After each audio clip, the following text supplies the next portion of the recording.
What if I told you, the night Jesus was born, the stars weren't the only things moving? What if behind the silent hills of Bethlehem, the skies were alive with war cries and the earth trembled, not just at the arrival of a baby, but at the descent of two angels who shook the foundations of kingdoms?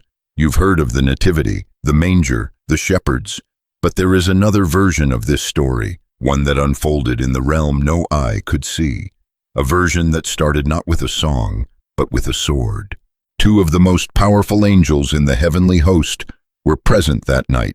Gabriel, the messenger of God, the voice of divine decrees, and Raphael, the hidden guardian, the angel of healing and spiritual protection. Their names are not recorded side by side in any nativity scene, but in the spirit, their presence echoed across time. This was not just the birth of a child, this was an invasion. The Word had become flesh, and darkness felt it.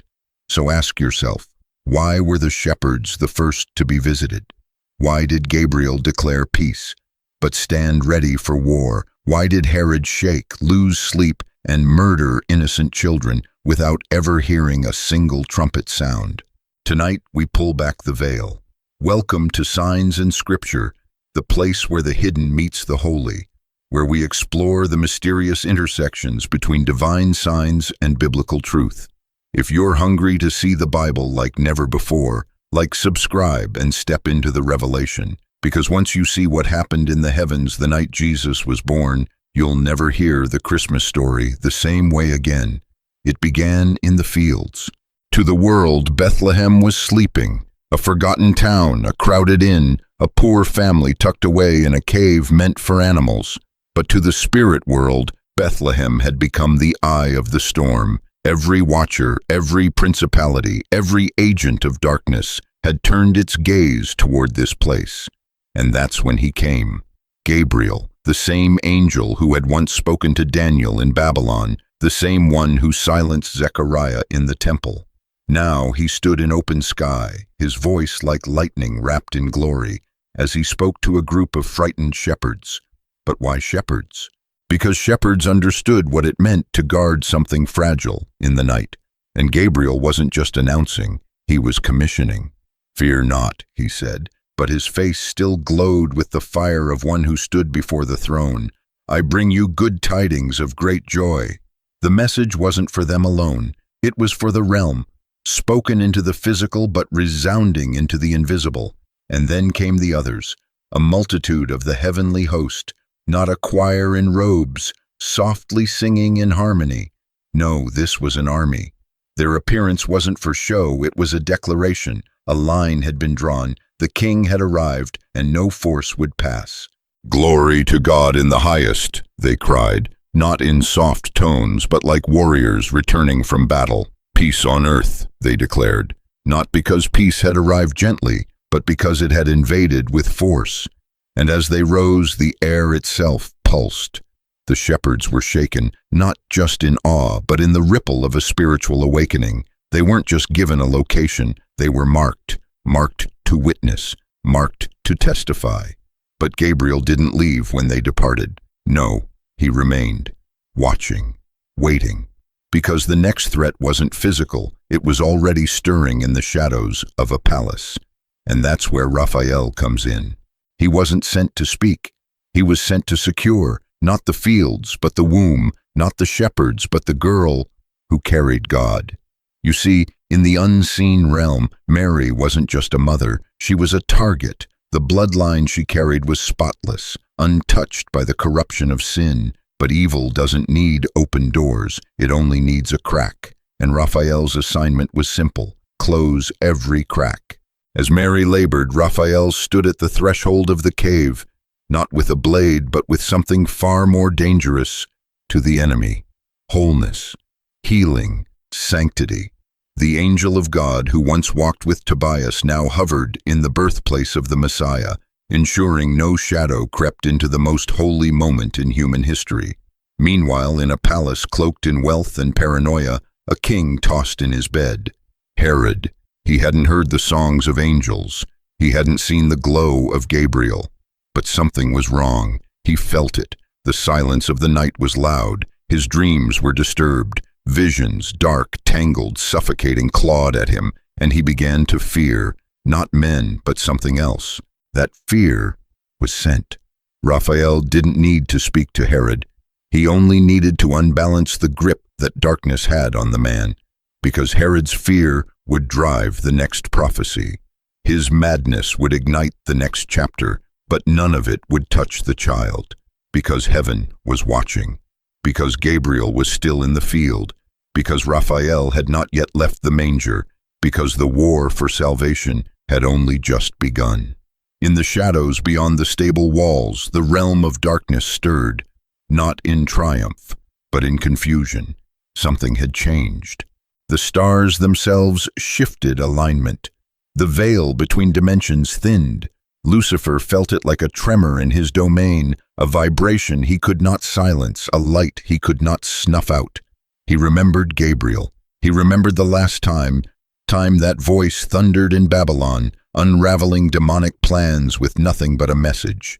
And now Gabriel was back. But this time he wasn't delivering a warning. He was heralding a king. Lucifer's fury was quiet, but it was real. So he moved, not himself, not yet, but through pawns. He whispered into hearts, twisted thoughts, stirred jealousy, and most of all, he fed Herod's growing terror, a terror that Raphael kept sharpening like a blade.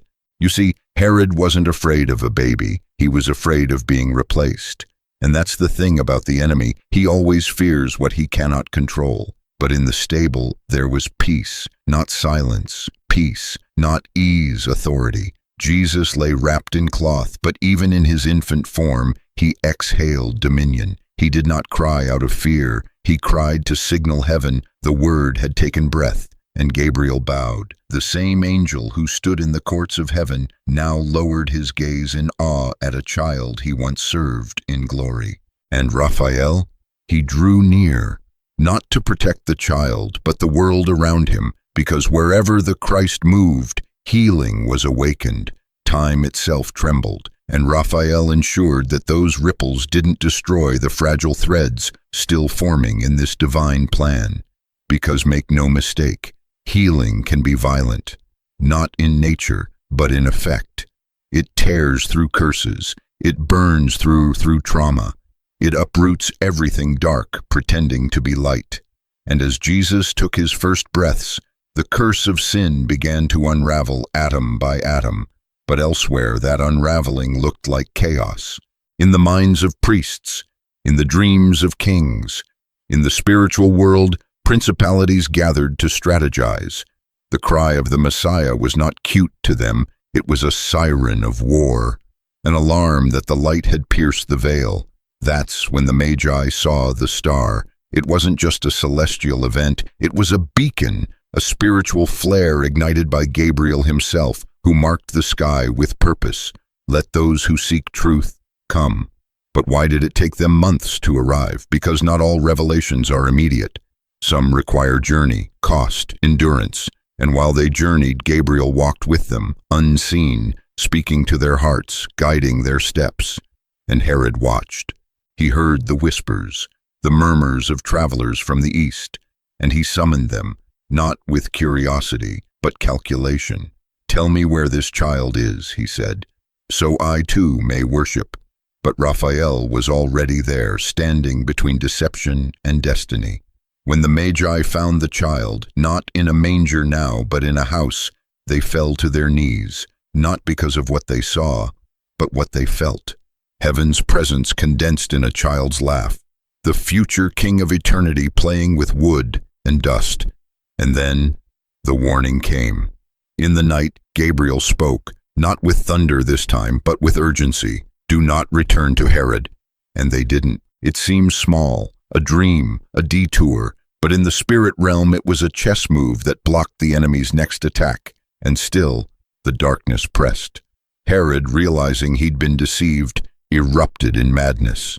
The massacre began. Blood filled Bethlehem's streets, but even then the king was not touched, because Raphael had already moved. Another dream, another whisper, another flight into Egypt, not in fear, but in fulfillment. Out of Egypt I called my son, the prophecy said. and Raphael made sure it came to pass.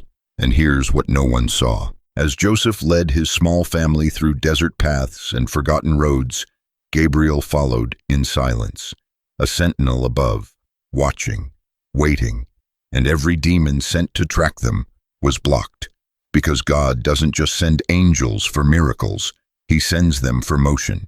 Even when the journey feels barren, heaven is present. Even when the cries of the innocent echo through the night, God's plan is not shaken. It is surging forward. And even when the enemy thinks he's won, it is only because he cannot see the ending already written. So remember, Jesus was not born into peace. He was born as peace into a war zone. And Gabriel and Raphael weren't just attending, they were warring.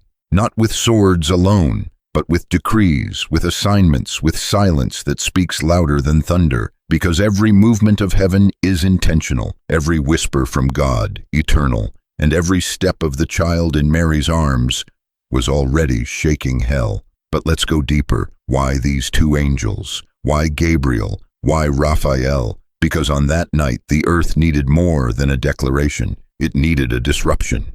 Gabriel wasn't simply an announcer of good news. He was a breaker of spiritual silence.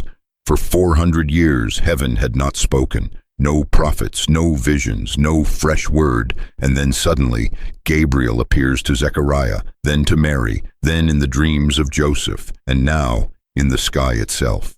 He shattered the silence. Because when God is about to move, He doesn't speak softly. He speaks through fire and wind, through angels and stars, through children in wombs and prophets in caves. And Gabriel is that wind. But Raphael, he is different. He does not bring declarations. He brings recovery. Raphael is the angel of healing, yes, but not only for bodies, for systems, for times, for timelines. In that hour, Raphael wasn't just guarding a child. He was healing a timeline broken by generations of rebellion. He walked into the ancient curses passed down from Adam. He stood in the places where Eve's daughters had wept.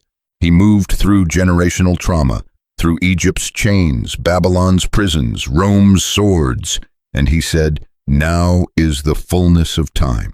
Because healing is not just restoration, it is reclamation. It is taking back what was stolen and making it whole again. When Jesus took his first breath, Raphael ensured that breath echoed all the way back to Eden and all the way forward to resurrection. Meanwhile, Gabriel watched the skies, not for signs, for threats. He hovered between realms, scanning for what the enemy might send next, because Satan never lets heaven go unchallenged. And he knew what the arrival of this child meant. The seed had arrived. The head of the serpent would soon be crushed. So the enemy scrambled. He stirred rumors. He summoned dreams of fear. He fed Herod's paranoia. But what he didn't know was that heaven had already moved first. That's always how God works. Hell responds. Heaven initiates. And by the time Herod sent his soldiers, Raphael had already sent Joseph away.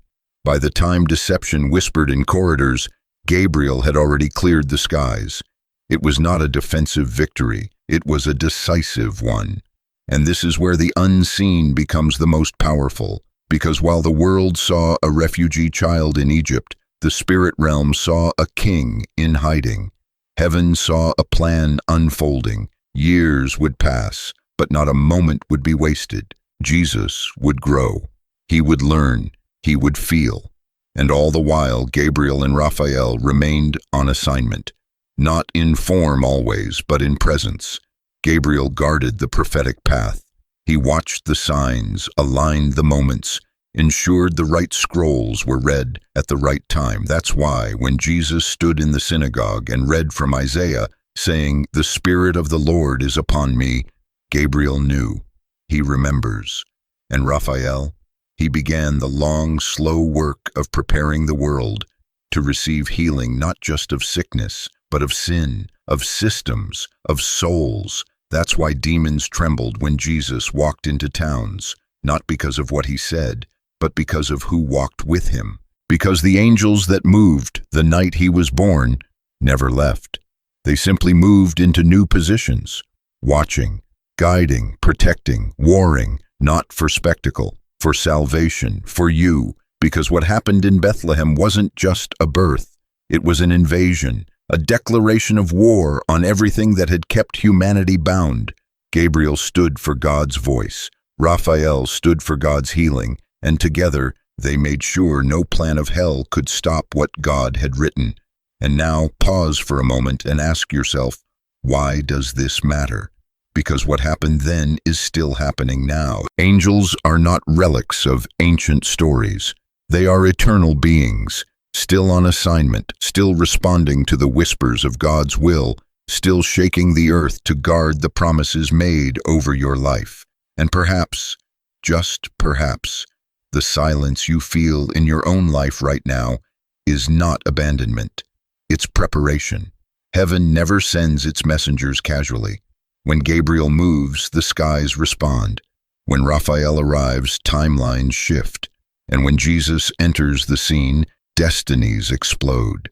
Maybe you're in a moment that feels quiet, even forgotten, but remember, there were 400 years of silence before the cry of a baby pierced the night, and that cry shook everything. It shook shepherds awake. It shook Herod with fear. It shook wise men to move. It even shook the heavens themselves, because the Word became flesh. Heaven's champion was no longer just enthroned above the stars. He was swaddled in weakness, wrapped in vulnerability, born through pain. But that's the paradox of God. He hides strength in surrender. He reveals power through humility, and angels know this. Gabriel, who once shattered silence with trumpet tones of glory, now bowed before the whisper of a newborn king. Raphael, who could blaze like 10,000 suns, now stood in quiet awe before a child who would heal the nations by being wounded himself. Because angels, though mighty, know when to be still. They know when to watch in reverence. They know when to hold their swords, not to fight, but to salute. The night Jesus was born was not just a night of music and peace. It was a night of strategy, of sacred transactions, of divine momentum entering flesh and stepping into time. And while songs filled the sky, missions filled the heavens. Because the arrival of Jesus was not just a gift to mankind, it was a verdict to the kingdom of darkness. The verdict was this: your reign ends here.